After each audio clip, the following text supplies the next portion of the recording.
Hi friends, ఈరోజు మనం గుంత పొంగనాలు వేసుకుందాం. ఇది అందరికీ తెలిసే ఉంటుంది కదా. గుంత పొంగనాలు నేను బాగా వాష్ చేసేసుకొని నీట్గా స్టవ్ వెలిగించాను.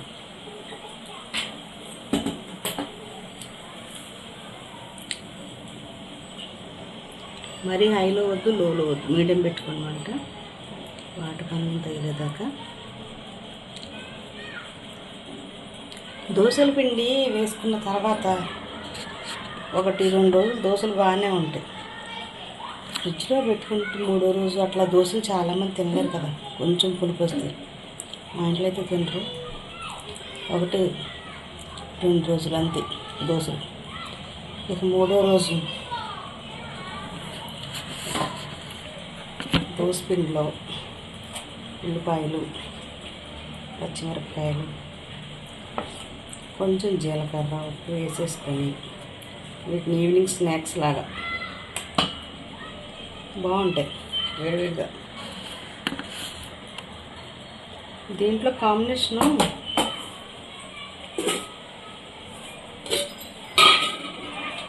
కారం, ఎర్రకారం. ఐడియా ఉన్నదో లేదో చాలామందికి తెలుసు. ఒకరోజు కారం ఎలా చేయాలో వీడియో పెడతాను, బాగుంటుంది. గుంత పొంగనాలు, ఎర్రకారం చాలా బాగుంటుంది ఈవినింగ్ టైంలో తినడానికి.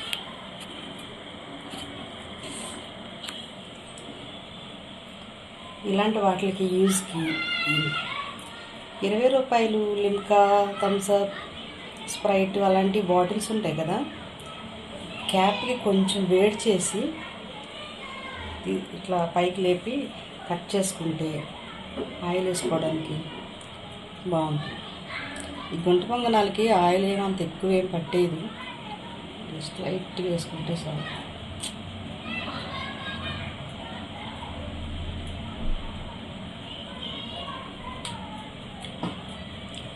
ఆయిల్ కొంచెం వేడెక్కితే పిండి వేసుకుందాం.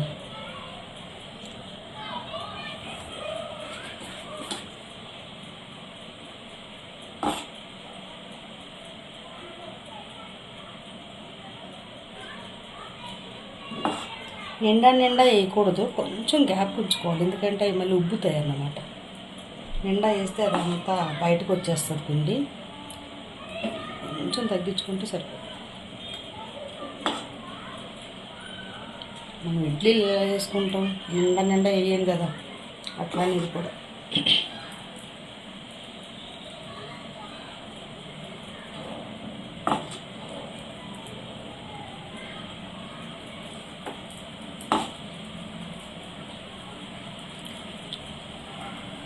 దోశల పిండి ఫస్ట్ డే, సెకండ్ డే వేయం కాబట్టి, ఇది ఒక 3వ రోజు, 4వ రోజు వేసుకుంటాం కాబట్టి ఆల్రెడీ లైట్గా పులుపు వచ్చే ఉంటుంది. అందువల్ల దీంట్లో ఇంక సోడా, ఉప్పు అలాంటివి ఏమీ అవసరం లేదు. ఉల్లిపాయలు, పచ్చిమిరపకాయలు కొంచెం గట్టిగా వేసుకుంటే చాలు. చట్నీ లేకుండా కూడా బాగుంటాయి, ఎర్రకారంతో తింటే ఇంకా బాగుంటాయి. దీనికి చాలామంది పిండిలో తాలింపు వేస్తారు, అవి ఇంకా బాగుంటాయి. శనగపప్పు, ఆవాలు, జీలకర్ర, ఉల్లిపాయలు, ఉల్లిపాయలు ఇందులో డైరెక్ట్ వేయకుండా తాలింపు వేసుకొని ఆ తాలింపు పిండిలో కలిపేసుకోవాలన్నమాట. అప్పుడు ఇంకా టేస్ట్ ఉంటాయి.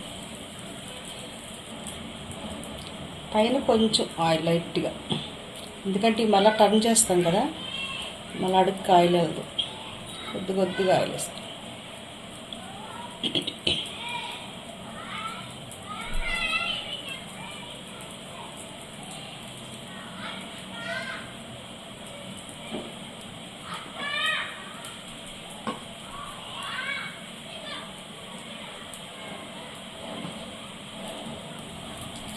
ఇప్పుడు వీటిని తిరిగేద్దాం. ఇలా ఫోర్క్ ఉంటుంది కదా, ఫోర్క్ని వాడచ్చు, అయితే లేదన్నా ఊసలాంటిది వాడచ్చు, స్పూన్ ఏదైనా ఇలా రివర్స్ చేసుకొని వాటితో తీయాలన్నమాట. అంతేగాని గరిట్లు అవి పెట్టకూడదు. ఈజీగానే టర్న్ అవుతుంది, ఎందుకంటే ఇవి ఆల్రెడీ నాన్ స్టిక్ కదా, పెద్దగా ఏం శ్రమ పడాల్సిన అవసరం ఉండదు. కొంచెం వేస్తే చాలు. వీటిలో నాన్ స్టిక్ కాకుండా వేరేటివి కూడా దొరుకుతాయి. అవి కొంచెం ఎక్కువ నీళ్ళల్లో నానబెట్టడం అట్లా అవన్నీ చేసేస్తేనే కానీ రావన్నమాట. ఈజీగానే టర్న్ అయిపోతాయి.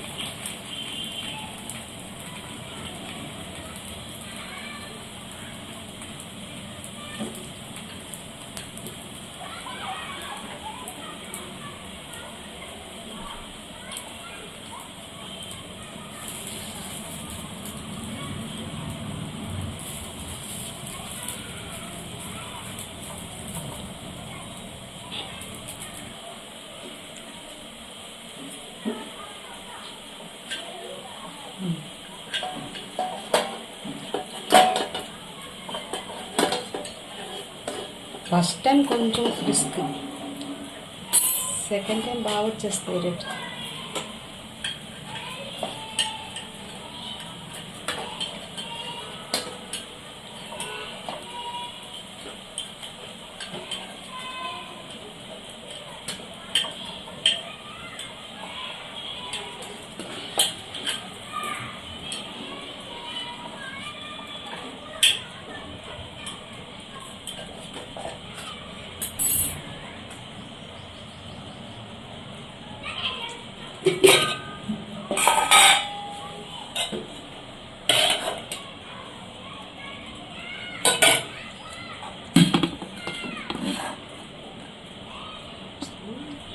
కారం చాలా బాగా వస్తాయి, ట్రై చేయండి ఒకసారి ఇంట్లో.